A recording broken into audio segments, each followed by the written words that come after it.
Did you ever end up watching Electric State? I got I want to say like a quarter to a half, and then I completely just clocked out and then stopped paying attention, and then it got turned off. Right. I Okay. wasn't into it at all. Okay. Chris Pratt's hair is really weird in it. There's just weird choices. Stanley Tucci's fucking awful in it. And to come off Conclave. Yeah, it's like why? And So then just when I saw Giancarlo, I was like, I knew again. you'd be mad. I knew you'd be mad again. I knew you. It's I said every it on the time. I said it on the podcast too. I was outraged for you.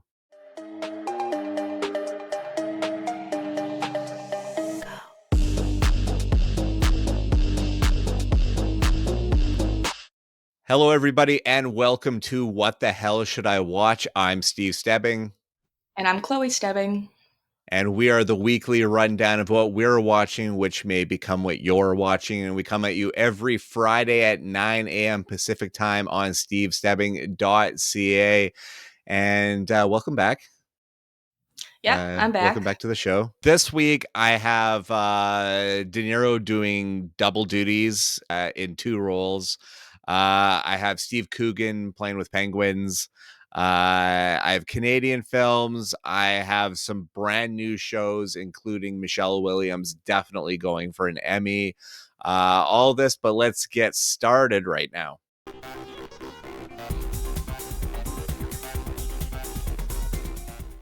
That's right. Fresh for your eyeballs. It feels like another one of those kind of dull, middling weeks. And it was honestly one that I didn't know that I'd have a movie to see because there was really no tickets on sale for anything until a couple days before. But I checked out this one. It's claiming to be from the people behind Goodfellas and Casino. This is the Alto Knights. Two of New York City's most notorious organized crime bosses vie for control of the city's streets. Once best friends, petty jealousies and a series of betrayals set them on a deadly collision course. Starring Robert De Niro, Deborah Messing, Cosmo Jarvis, Catherine Narducci, and Michael Rispoli. Directed by Barry Levinson.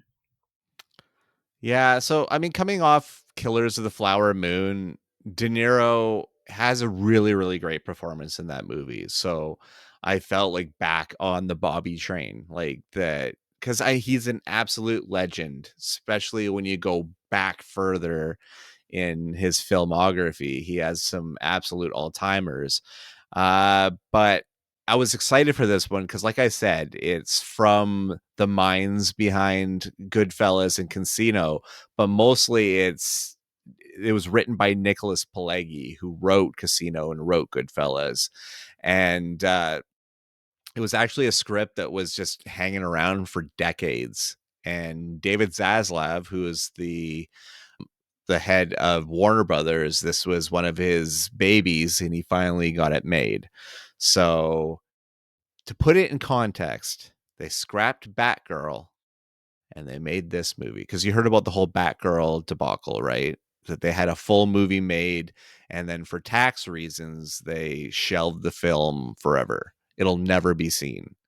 And it's like got like Michael Keaton as Batman in it. Like it was done. Like as far as I know, the film's done. It was done by the guys that directed Bad Boys for Life, I think.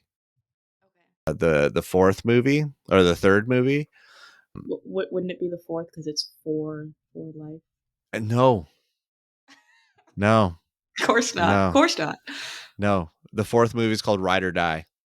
Oh, right. That's upsetting. It is upsetting.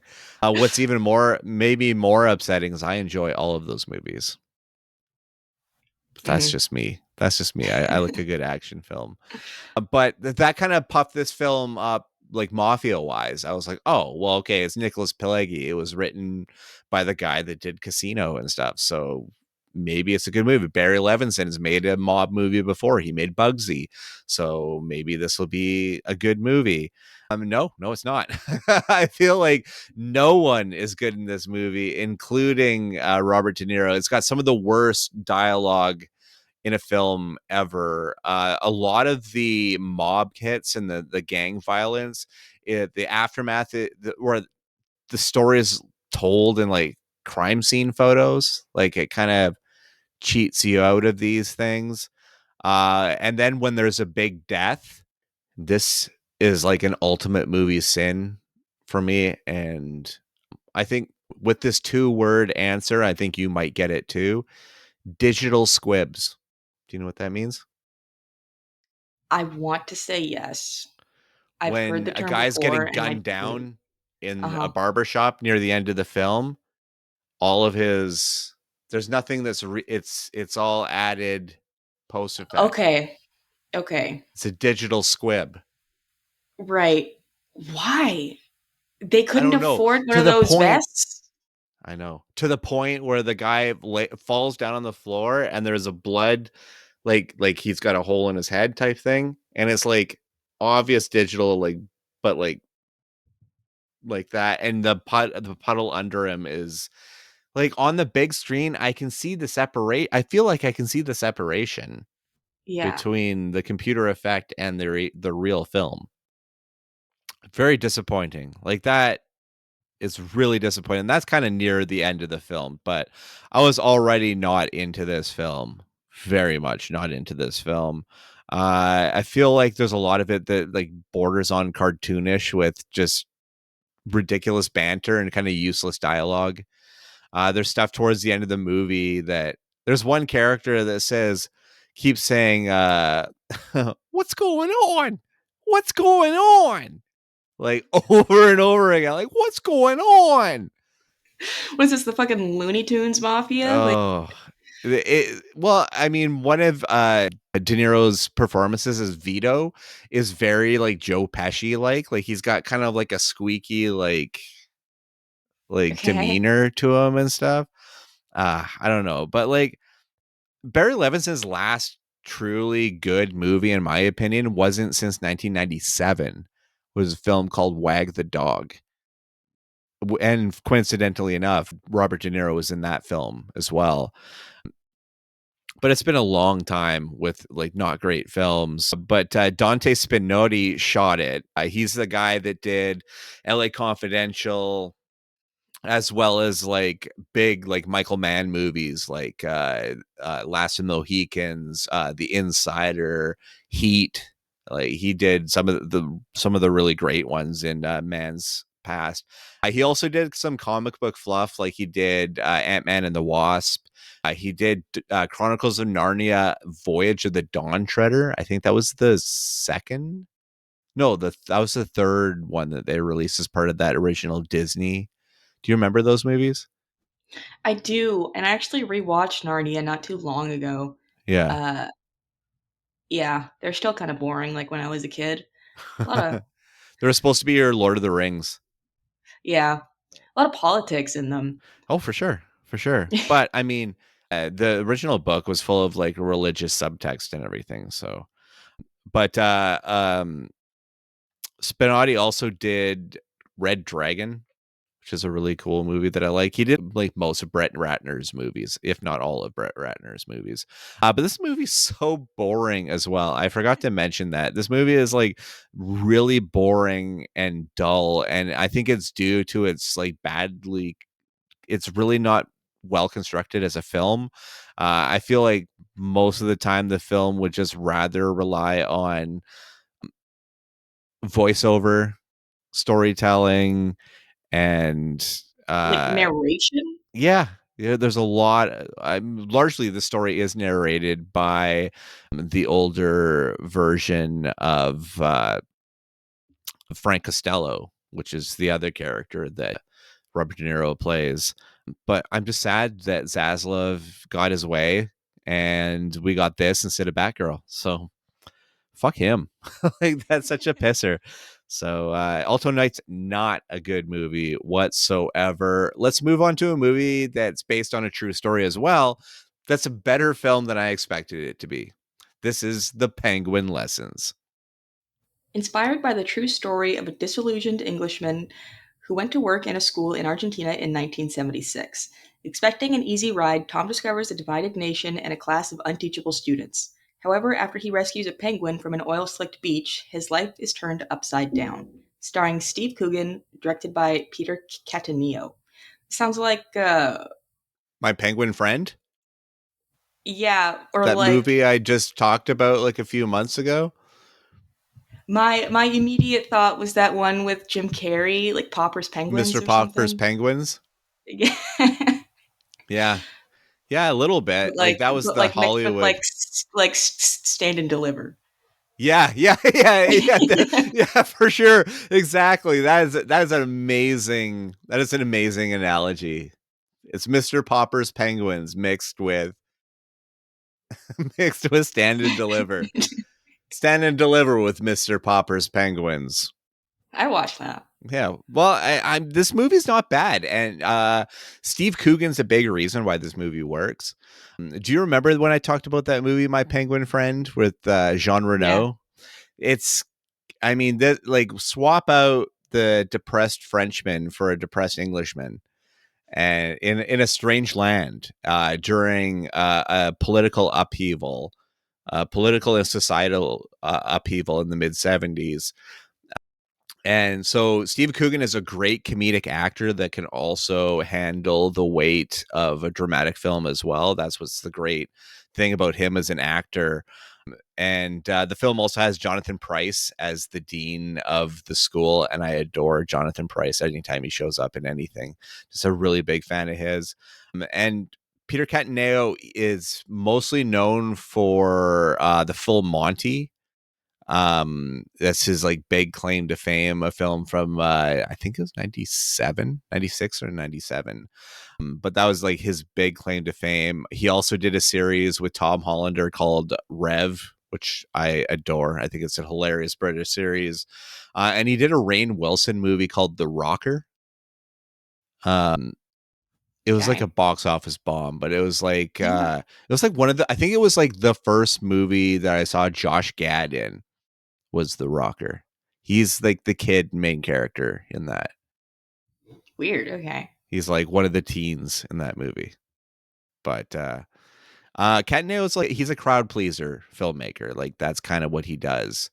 And Penguin Lessons is not Full Monty by any stretch of the imagination, but it's still a pretty solid character film, and some actual solid laughs because Steve Coogan is just really great at line delivery. But it was shot by Xavi Jimenez, who shot The Machinist with Christian Bale, which is just a doozy of a mystery, a fantastic film. Trans-Siberian, who was done by the guy that did The Machinist, Brad Anderson, and Intacto, which is uh, I think it's Juan Carlos Fresnadillo who did 28 Weeks Later. Yeah. Intacto is a hell of a film too. But this is a solid film of some heartfelt story against such a brutal backdrop, and it really takes that into context as well. So I definitely enjoyed it, and I don't think it commands theaters, but definitely worth keeping an eye out for. All right, let's move on to something that's Canadian. And I love bringing Canadian cinema to the show, but it also is Canadian, but it also is tying into something that's really, really big in TV pop culture right now. But the film is called Darkest Miriam. Miriam Gordon lives in a fog of grief while working in a downtown public library branch. When a burgeoning love affair coincides with her receiving a series of oddly threatening letters, Miriam's sheltered existence is cracked open. Starring Britt Lower, Tom Mercier, Suki Lee, and Jean Yoon. Written and directed by Naomi J. So Britt Lower is from Severance.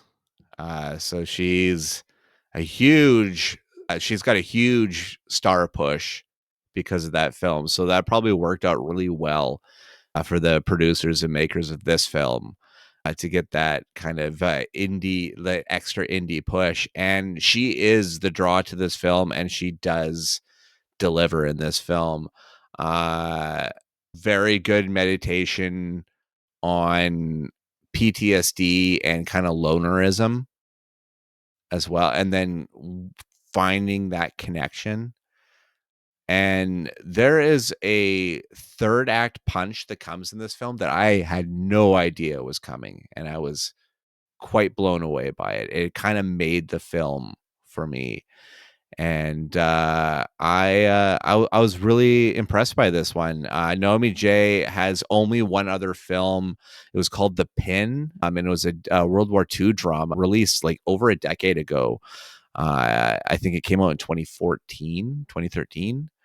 So it was a while between feature films, but this is like I call it a solid Canadian film for the introverts out there, because I think it has like a connective level, a connective tissue on the level of people that find it hard to connect with other people and feel isolated because of it.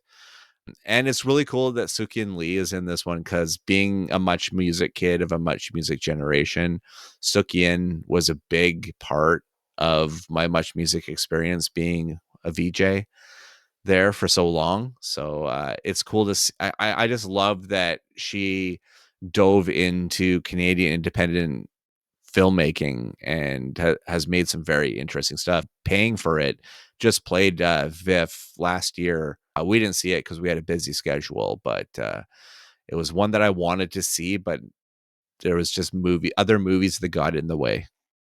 But Darkest Miriam, it's going to be limited across the country, but it will be playing in Toronto, Vancouver, and Montreal starting on the 28th through Game Theory Films. So I recommend if you check it out and support Canadian film. Uh, Also, just for the pride of the king of Canadian film, Bill Harris, go see it. Had to give a shout out when I'm talking about Canadian film. Let's move to something quickly that you can buy on physical disc.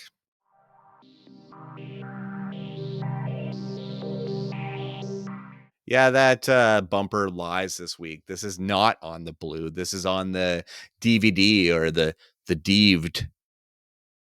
I don't know.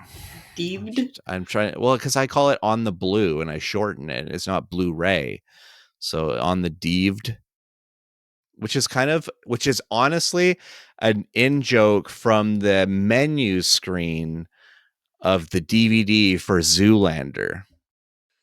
Yeah, Okay. I feel nerdy just saying it. So, but there we go. Quickly, I'll just be quick on this one, but Warner hooked me up with this, and I was super excited. Came in a big old box with it was a box set with two separate hard cases full of discs. There's 33 discs in here. It is Shameless, the complete series, all 11 seasons. Based on a popular British series. This was the launching point for Jeremy Allen White.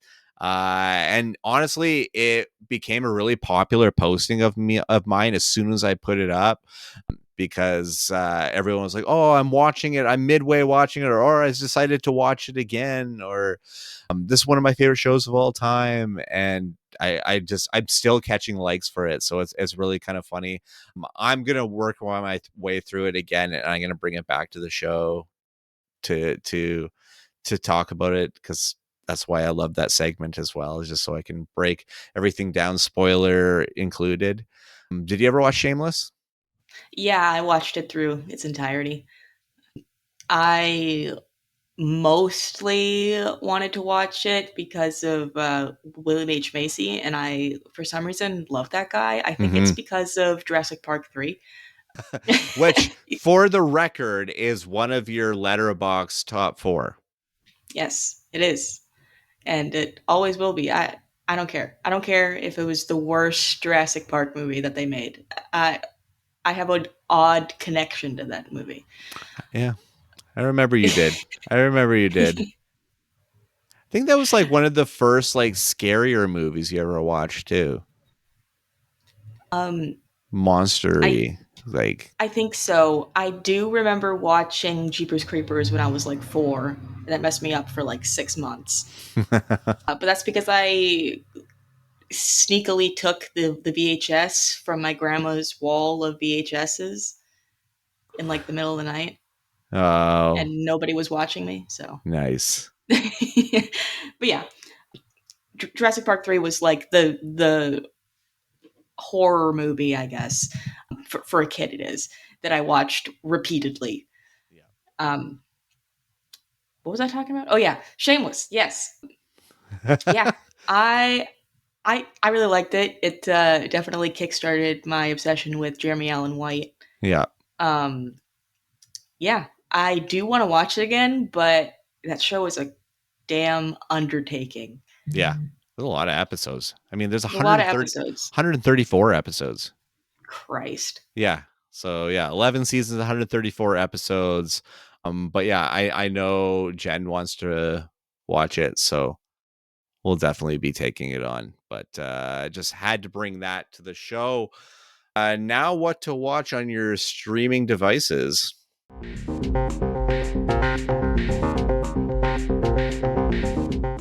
Yes, that's right. Streaming pile this week. Let's start off with I'm going to start off with a soapbox film for sure. Not it shouldn't be a soapbox film, but it's a film that I think is really important. That was nominated for an Oscar this year amongst other very important films. But this one is called Sugarcane. An investigation into abuse and missing children at an Indian residential school sparks a reckoning on the nearby sugarcane reserve. Directed by Julian Brave Noisecat and Emily Cassie, available on Disney Plus. It's a very interesting film that I'm glad that I got the recognition of being on the Oscar ballot in like the main nominees. It was just like a tough year because No Other Land is the film that ended up winning the Oscar. It's a Palestinian documentary. Of I course, that one. Yeah, And I yeah. just watched it on the weekend and it is hella powerful.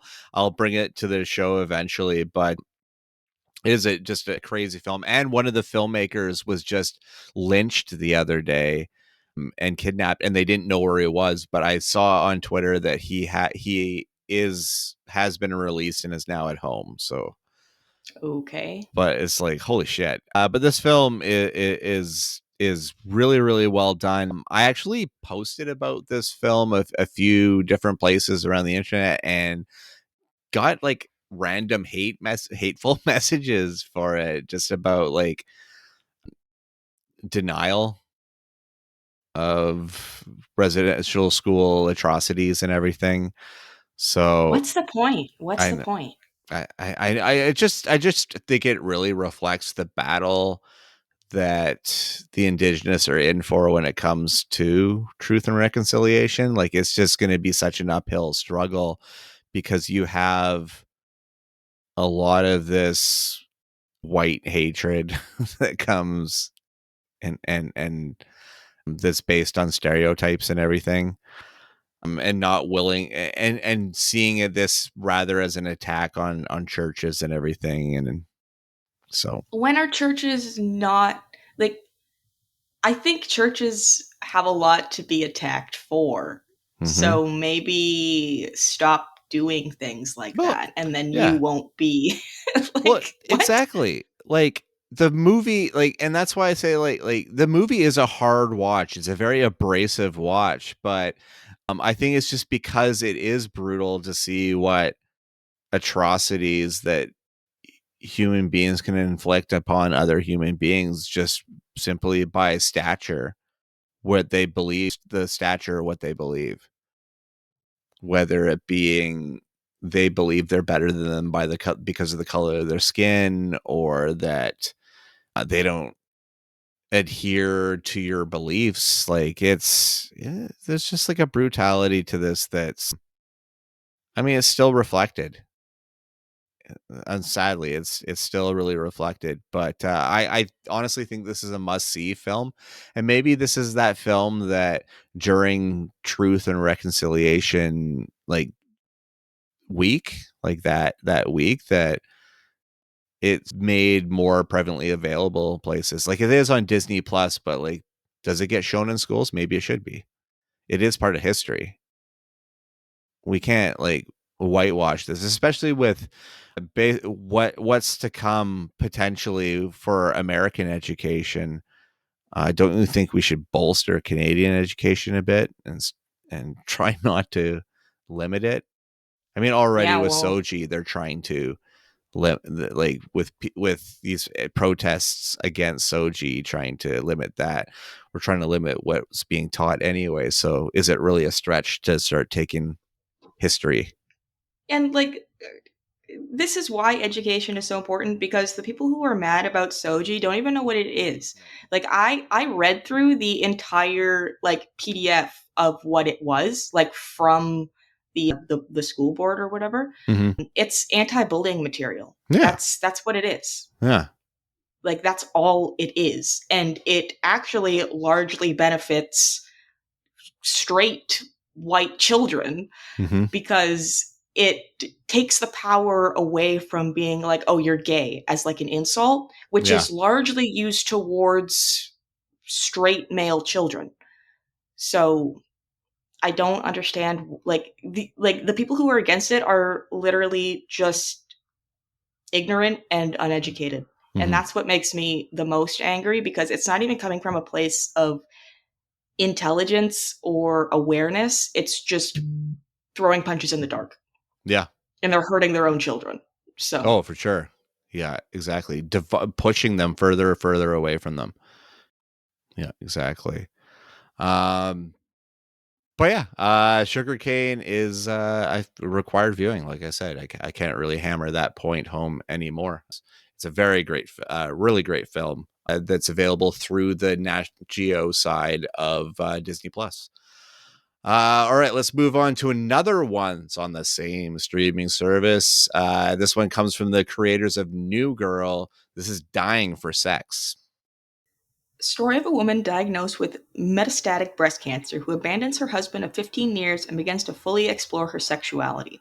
Starring Michelle Williams and Jenny Slate. Created by Elizabeth Merriweather and Kim Rosenstock. Available on Disney Plus. And this is what I was talking about at the top of the episode of Michelle Williams going for an Emmy. Like it's all like immediately really solid work from her, as she is, I would say, a like not just to the carnalness of it, like a horny person, but existentially. Like she just knows that she just hasn't lived. And now like she has survived cancer once, now it's returned, now it's going to kill her. Like now it's over. Like so there's the life regrets. I can't relate at all, right? But I could only imagine there would just be that I haven't lived. There's definitely like a feeling of I need to do something. So the show kind of relies on how great Michelle Williams is. They picked a really good person to play her best friend, because Jenny Slate is fantastic. I love Jenny Slate and everything I've seen her in. And it's based on a podcast, so I definitely have to celebrate that. Being that we're on Yeah. a podcast right now, I have to give it up to the power of the podcast that it actually made a full like Hulu made Disney Plus aired television series. Like good for that. But and it's also got Jay Duplass, Mark Duplass's brother, in it. Weird. He, Okay. he plays the husband, and it was really funny because I was watching Good American Family last week, with that has Mark Duplass as Ellen Pompedo's husband in that, and then as Michelle Williams' husband in this one that she leaves is Jay Duplass, and I was just like, I got both Duplasses in two different shows that are both airing on Disney Plus. The Duplasses are taking over. But yeah, I like the show. I didn't realize that Merriweather, because I only know Elizabeth Merriweather because she was the creator of New Girl, which is a show like I love, and I quote Jen and I quote it all the time, like very very often. But she also did the true story series about the Theranos founder, Elizabeth Holmes, the one that had that blood scrubbing business that was a hoax, called The Dropout. It had Amanda Seyfried in it, and I forgot that she was in it. So I when the way that she handles the dramatic sides of this, I didn't know that she had some actually good experience with that. So I only just knew her New Girl work. So, but Dying for Sex is an interesting show, and yeah, like I said, Michelle Williams. If you like Michelle Williams, you'll like the show. This next one I think is just a lot of fun. I was looking forward to checking it out, and it really ticked all the boxes for me. This is the new Seth Rogen, Evan Goldberg production. This is The Studio. Follows a legacy Hollywood movie studio striving to survive in a world where it is increasingly difficult for art and business to live together. Starring Seth Rogen, Catherine O'Hara, Ike Barinholtz, Chase Sui Wonders, and Catherine Hahn. Created by Seth Rogen, Evan Goldberg, Peter, oh god, Huck, Hike, Huyck, Hoik. Hoik, Hoik. like Hoik. think like a football. Yeah, football. Like football. Hoik. Peter Hoik. I'm keeping that in.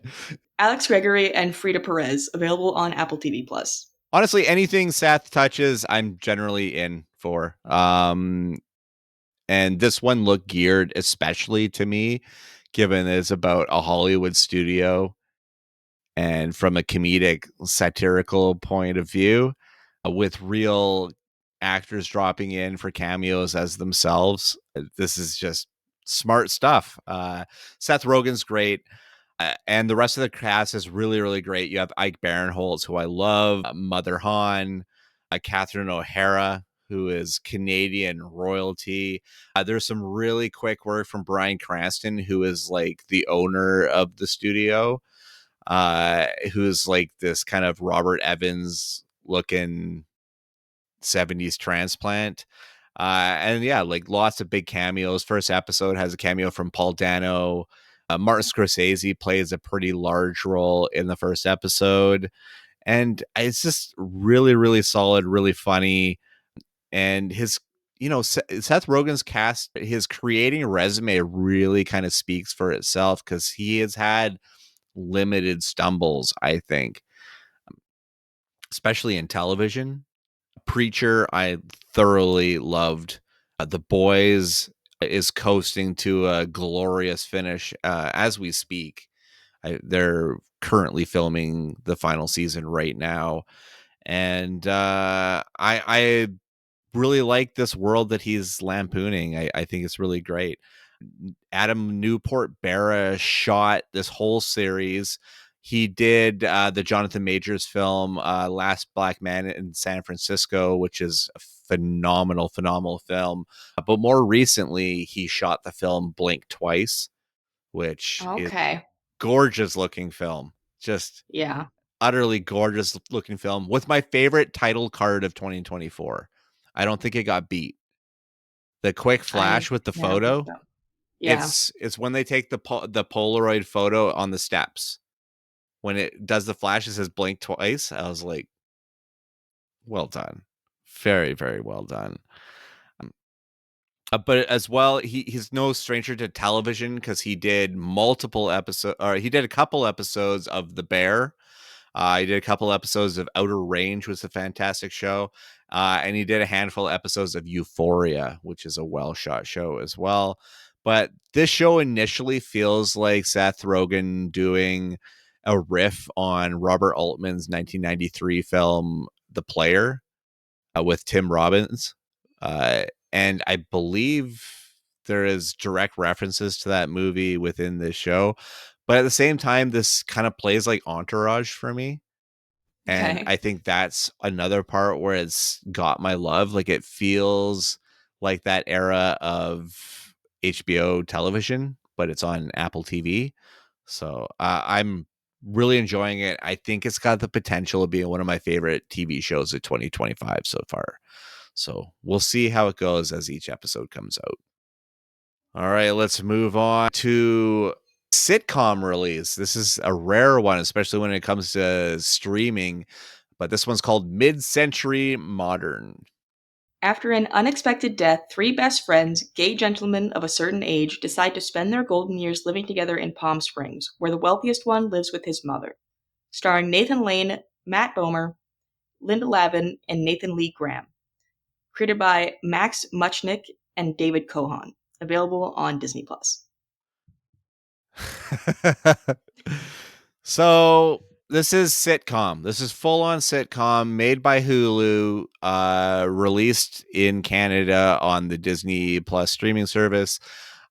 Like sitcom, like laugh track sitcom. And which feels weird for me in today's day and age that we get laugh track shows that aren't on network television, because I feel like that's Right. where they belong. Yeah. Because I don't think we need to be prompted to laugh anymore. It's a rant that I've been going on for a very, very, very long time. But I really like Nathan Lane, like a lot. I have for a long time. So I'll give a chance to anything that he's in. And Matt Bomer, I've liked since White Collar, but more recently he was in Doom Patrol as Larry, and I really enjoyed him in that. But the only thing I know, the other actor Nathan something something, is he was Todd in Zoolander. He's Mugatu's assistant. But of course, the show is from the creators of Will and Grace and produced by Ryan Murphy, so it is super, super, super gay, super Okay. gay. But to a point of I don't know what gay audience this is aimed at, because it feels like the gay equivalent of like Hot in Cleveland. And I don't even know who the audience for Hot in Cleveland was, besides people that just wanted to see Betty White in something. So I'm really kind of confused to what the demo being aimed at. So, and would be surprised to see this show earn a second season, but I might be completely, completely wrong on it. I'm willing to accept that loss. If it finds this audience, then awesome. It's just not me. I didn't think it was very funny, and I felt it was kind of like not lowbrow, but just kind of mid. Like it did feel like it wasn't trying with the jokes. And Linda Lavin in this plays Nathan Lane's mom, but Linda Lavin died last year. So obviously they had written her character out at some point in it, which is pretty tragic to do during your first season. Like that's pretty rough. But yeah, mid-century modern, not really my cup of tea. Not at all. Here's one that might be both of me and Chloe's cup of tea. But it really taps into my film nerd side as well. This is a new show that has its second season now. It is called Horror's Greatest. Embark on a thrilling journey through the genre's best with insights from the masterminds behind your favorite scares. Created by Kurt Sayenga. Available on Shudder. I don't know. I Okay. love film docs a lot, Yeah. but especially when it comes to genre appreciation, I'm so dug in, and I love that Shudder has a shitload of these types of shows that they're producing, and this is one that I'm really, really, really enjoying.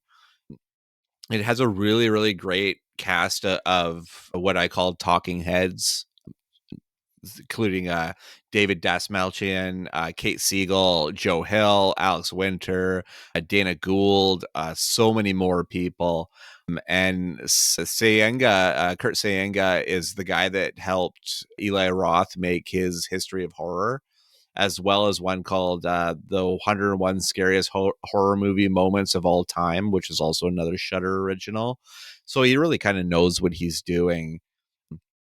And honestly, like nobody's going to find interest in this stuff except for horror fans. Like this Yeah. I is mean, I did focused. watch this. Yeah. I watched this last year. Yeah. And I mean, they get you right from the get go, because tropes and cliches is such a great thing to start out with. Like I think that's really great.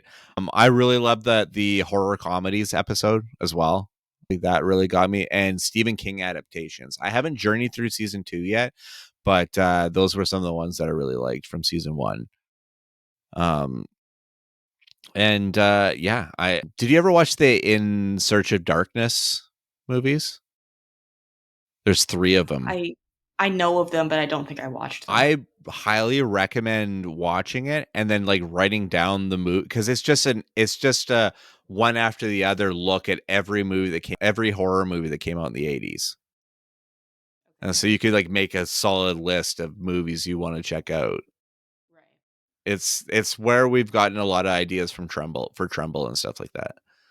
Okay. So it is definitely very cool. But I love Horror's Greatest. I'm looking forward to going through the second season and seeing what else they're going to dig up because it's really cool. All right, let's finish off with one that I got floated the screener for. It is airing in the States on Max, and I don't know if it ever is going to make its way to Canada. So I may just be rambling on about it for no reason. But this is City of God. The fight rages on. 20 years after City of God, Buscape recounts how conflicts between police, traffickers, and militias impacted the community. Starring Alexander Rodriguez, Tiago Martins, Roberta Rodriguez, Sabrina Rosa, Edson Oliveira, Wayne Leggett, Marcos Palmira, and Andrea Horta. Created by Ali Muritiba. Yeah, so this I don't know if anyone will ever get to see this. Maybe it'll just get released on Blu-ray at some point and just kind of disappear. But it's a series that came out of nowhere and really kind of hit me in my nostalgia because when the original film came out, the Fernando Moraes film came out, it absolutely knocked me on my ass. Like it was an absolute surprise of a film, and I ended up recommending it to so many people because it was this foreign Brazilian gem of like a gangster story in the slums of Rio de Janeiro. Like it's such a it is thick with tragedy. Like because just every day is filled with just like horrible, horrifying moments. And the show, has more than a few of the original cast members from the original film, 2 decades removed from that film. And yeah, I mean the show is Brazilian made from its cast to its crew to its distributor and everything besides being on Max, so maybe that's why it hasn't been put on television in Canada yet. But besides that, I mean, it's pretty much exactly the same vibe as the original film.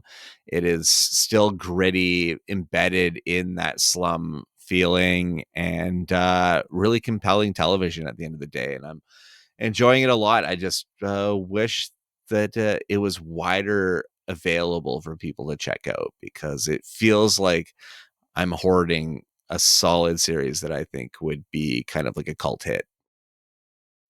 But that brings us to the end of this episode. But I do have a handful of films that we're going to talk about next week.